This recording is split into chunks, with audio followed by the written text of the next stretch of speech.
Guatemala es un país que tiene una población eh, cercana o alrededor de la mitad de pueblos indígenas, básicamente mayas. También hay una población xinca y garífuna de origen africano. Los pueblos mayas en el conflicto armado interno en Guatemala, que fue de 1960 a 1996, fueron las principales víctimas del conflicto armado interno. Más del 80% de las 200,000 víctimas del conflicto armado interno fueron indígenas mayas. La situación de los indígenas no mejoró a partir de la firma de los acuerdos de paz en el 96 y ha sido básicamente una situación de abandono por parte de los gobiernos, de falta de proyectos específicos para apoyar su desarrollo, falta de comunicación, falta de centros educativos, falta de centros de salud, pero además también despojos de tierra y resistencia por parte de los indígenas ante eso y ante los conflictos que se dan alrededor de las mineras, de los proyectos hidroeléctricos que son proyectos privados que privatizan el agua de las comunidades sin darles ningún beneficio, a veces ni siquiera la electricidad misma. Y frente a eso ha habido una represión puntual frente a los movimientos de resistencia que se han dado en Guatemala en los últimos años después de la firma de la paz.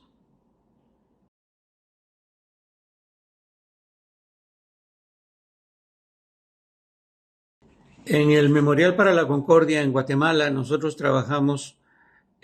con 45 organizaciones de memoria, de defensa de los derechos humanos, muchas de las cuales son organizaciones indígenas, que nuestra tarea es la recopilación y difusión de sus materiales de memoria. Los sitios de memoria que nosotros hemos venido también recogiendo en un mapeo de la memoria del país, en algunos casos están a cargo de las comunidades, en otros casos familias de víctimas, en otros casos están abandonados, y hay por todo el país estos sitios de memoria. Integrantes del RESLAC trabajan con poblaciones indígenas. Está la ODA, que es la Oficina de Derechos Humanos del Arzobispado de Guatemala. Está IARS, que se ha enfocado fundamentalmente en temas educativos, a donde ha podido rescatar también elementos de memoria para la difusión y para la construcción de las guías de estudio para todos los años escolares de Guatemala, que todavía, aunque ya están terminados, no se han distribuido ni se han aplicado para la gente. Y en general, los relatos y los testimonios recogidos por las organizaciones, también está CalDH, han sido muy útiles para preservar la memoria y para estimular y alimentar también la educación de los jóvenes en conocimiento de lo sucedido en Guatemala.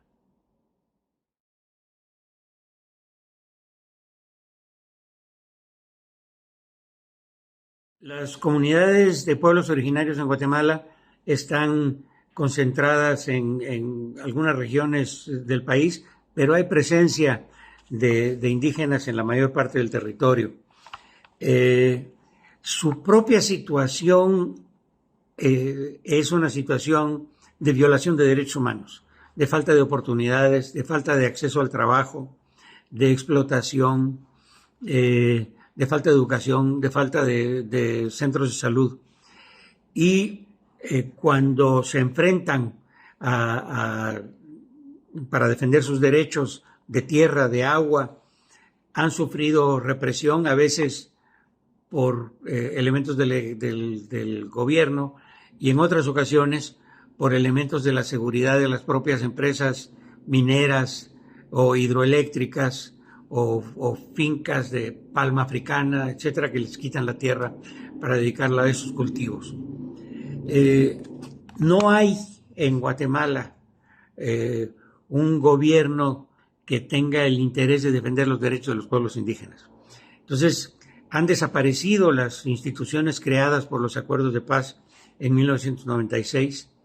y en realidad son las propias organizaciones y algunas organizaciones solidarias que los ayudan a defenderse, pero en realidad están muy vulnerables a los abusos de los empresarios y cuando se trata de temas políticos, a los abusos de los políticos locales o los políticos nacionales. Realmente no hay una acción o una filosofía o una política de defensa de los derechos humanos de los indígenas en Guatemala por parte del gobierno.